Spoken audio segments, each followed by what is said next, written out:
নমস্কার বন্ধুরা, বিশ্বাস এগ্রো চ্যানেলে সবাইকে স্বাগতম। বন্ধুরা, আজকে আমরা এমন একটা নার্সারিতে এসেছি যে নার্সারি ওনার একজন হর্টিকালচারের বিশেষজ্ঞ। তিনি হর্টিকালচার নিয়ে এমএসসি পাস করেছেন এবং বর্তমানে পিএইচডি করছেন। আপনাদের প্রথমে আমরা এই নার্সারির পুরো ভিউটা দেখাচ্ছি। দেখতে পাচ্ছেন অপূর্ব সুন্দর সজ্জিত একটা নার্সারি। এটি মূলত একটা ছাদ বাগান এবং এটা ছাদের উপরে অবস্থিত, কিন্তু গাছের ভ্যারাইটি রয়েছে, অসংখ্য ভ্যারাইটি রয়েছে। দেখতে পাচ্ছেন সমস্ত ছাদটি জুড়ে বিভিন্ন গাছে সুসজ্জিত হয়ে আছে।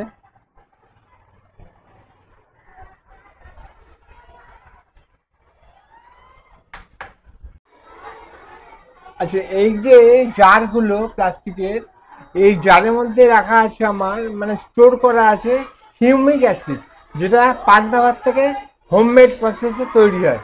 আর এইগুলো যে আছে, এই জারগুলোয় আছে ঘুঁটে সার, তরল ঘুঁটে সার, যেগুলো ঘুঁটে মানে তো আমরা যে ঘুঁটে হোক, গাই গোবর হোক, আমরা বলি অমৃত সার, সেই অমৃত সার থেকেই তৈরি। আর এছাড়া আমাদের কাজে লাগে ডিকম্পোজার, WD, ওয়েস্ট ডিকম্পোজার, মানে একটা, এটা হচ্ছে গুড়, ভেলি গুড টাইপের, যেগুলোর দাম একদম কম, সেই গুড় দিয়ে ওয়েস্ট ডিকম্পোজার বানানো যায়। আর এই যে ডিব্বা, এখানে আছে নিম অয়েল, এটাও ওই আমরা ঘরোয়া পদ্ধতিতে বায়ো পেস্টিসাইড হিসেবে তৈরি করি। আচ্ছা, আপনারা যে বায়ো পেস্টিসাইড, ইনসেকটিসাইড যে তৈরি করেছেন, এগুলো কি আপনাদের বিক্রি হয় এখান থেকে? এখান থেকে বিক্রি হয়।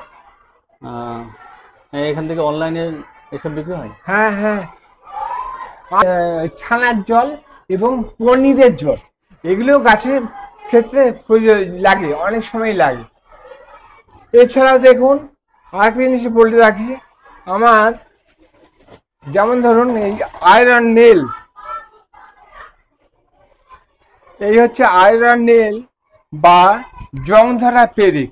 এটা হচ্ছে পেরেকটা যেহেতু তৈরি হয়, তো এগুলো জং পড়ে গেলে এগুলো টবের মধ্যে এরকম ভাবে ঢুকিয়ে দিতে হবে, ফলে গাছের যে আয়রন ডেফিসিয়েন্সি সেটা হবে না।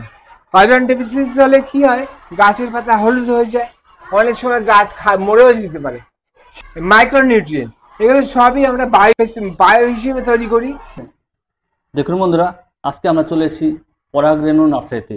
আর এই নার্সারির যে ওনার, উনি হর্টিকালচারের বিশেষজ্ঞ, এমএসসি পাস করছেন, বর্তমানে পিএইচডি করছেন। উনি যে সমস্ত bio chemical, bio pesticide, bio insecticide, bio fertiliser ব্যবহার করে, সেগুলো আজকে আপনাদের সামনে তুলে ধরছি। দেখুন, এখানে উনি চায়ের পাতা ব্যবহার করছে, ডিমের খোসা, হলুদ, এখানে রয়েছে পেঁয়াজের খোসা, এখানে আছে রসুন খোসা, আরও আদার খোসা ব্যবহার করছে। আজকে এই যে উনি যে বায়ো যে ফার্টিলাইজারগুলো ব্যবহার করছে, বায়ো ইনসেকটিসাইড ব্যবহার করছে, এগুলো কীভাবে কাজ করে, কী উপকারিতা, সমস্ত ডিটেলস উনি তুলে ধরবে। বন্ধুরা, আমাদের ভিডিওটি দেখতে থাকুন। অবশ্যই ভিডিওটি ভালো লাগবে, এবং ভিডিওটি ভালো লাগলে একটু লাইক এবং শেয়ার করবেন। এটা চা পাতায় কি থাকে, অতিরিক্ত পরিমাণে নাইট্রোজেন থাকে, যেটা অর্গানিক সোর্স, ইনঅর্গানিক না। এইটা আছে আমার ডিমের খোলাগুলো, এটা থেকে আমরা কি পাবো, ক্যালসিয়াম এবং ফসফরাস। মানে এক কথায় এটা থেকে যে সারটা তৈরি হবে তাকে বলি আমরা ক্যালফস। চা পাতার পরে দেখুন, এখানে আছে আপনার ওই শশা খোসা, এইটা দিয়েও খুব সুন্দর লিকুইড তৈরি হয়, লিকুইড ফার্টিলাইজার। ফার্টিলাইজার হয়, তাই তো? এখানে সবই ফার্টিলাইজার। এটা হচ্ছে কলা পাতা শুও ছিলাম, ডিসিনে আমি চেক করি। তো এইটা হচ্ছে এনরিচ অফ পটাশ, তার মানে NPK, এই তিনটেই আমরা জৈবভাবে পেয়ে যাব। হ্যাঁ, আচ্ছা, তারপরে কথা হচ্ছে এইগুলো, এইটা এইটা দেখুন, আমার এই আদা খোসা, মানে জৈবভাবে সার। আমরা এখন তো ইনঅর্গানিক ফার্মিং বন্ধ করে দিচ্ছি সবাই মিলে, এটা হচ্ছে সম্পূর্ণ অর্গানিক মেথডে তৈরি সার। এটা হচ্ছে আদা খোসা। এটা কি কাজে লাগে? এটা ওই অ্যাজ এ পেস্টিসাইড হিসেবে ইউজ করে। পেস্টিসাইড, হ্যাঁ। আচ্ছা, এইটা আছে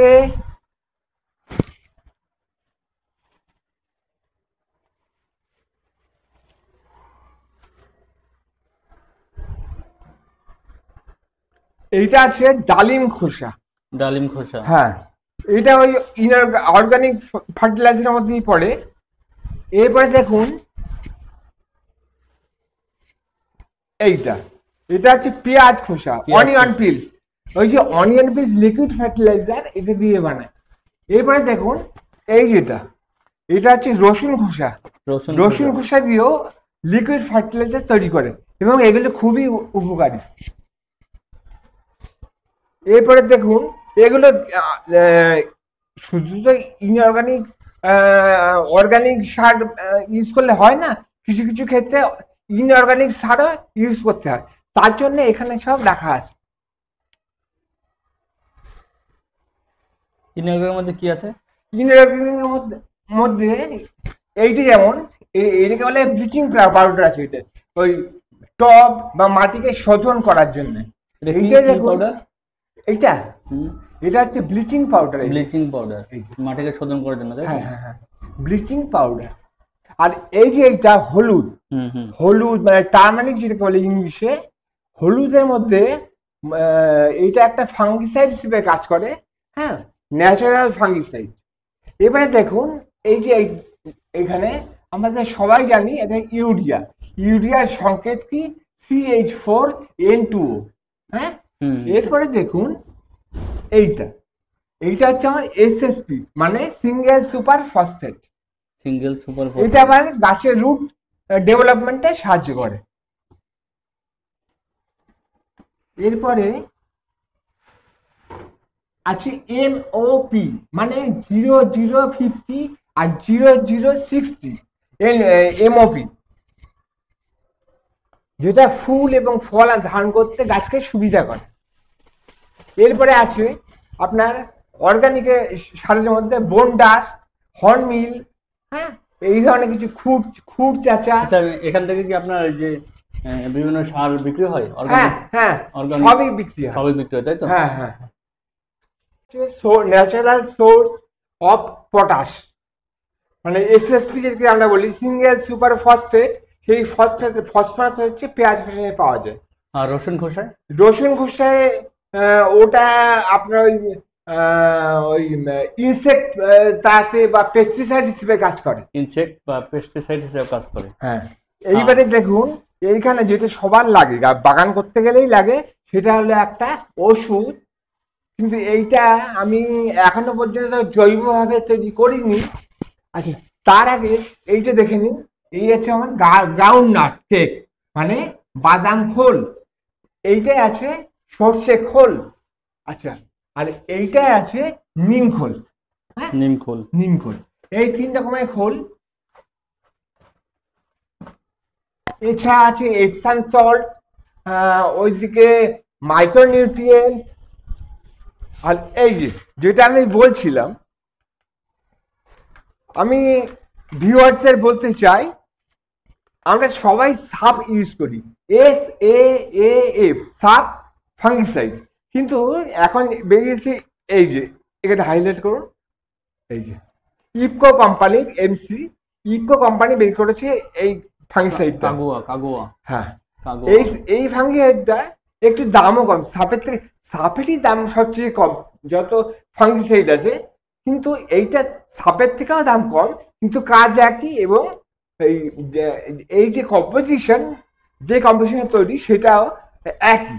এই যে দেখে নিয়ে কি আছে, কার্বন ডাইজিম আছে 12%, ম্যানকোজিম আছে 63%। ঠিক আছে, এটা কিসের কাজ করে? Systemic and contact fungicide.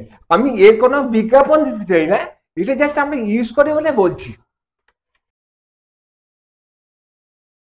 আজকের মতো ভিডিওটি এখানে শেষ করলাম। দেখা হবে আগামী ভিডিওতে এই নার্সারির সমস্ত গাছ দেখাবো, দাম সহ দেখাবো। ততদিনে আপনারা সবাই ভালো থাকবেন, সুস্থ থাকবেন। তবে আপনাদের একটা কথা বলে রাখি, আপনারা যদি গাছ নাও কিনেন, এখানে আসুন, ওনার যে অভিজ্ঞতা সেই অভিজ্ঞতা আপনারা সঞ্চয় করুন, যেটা আগামী দিনে কাজে লাগবে। ধন্যবাদ সবাইকে। আবার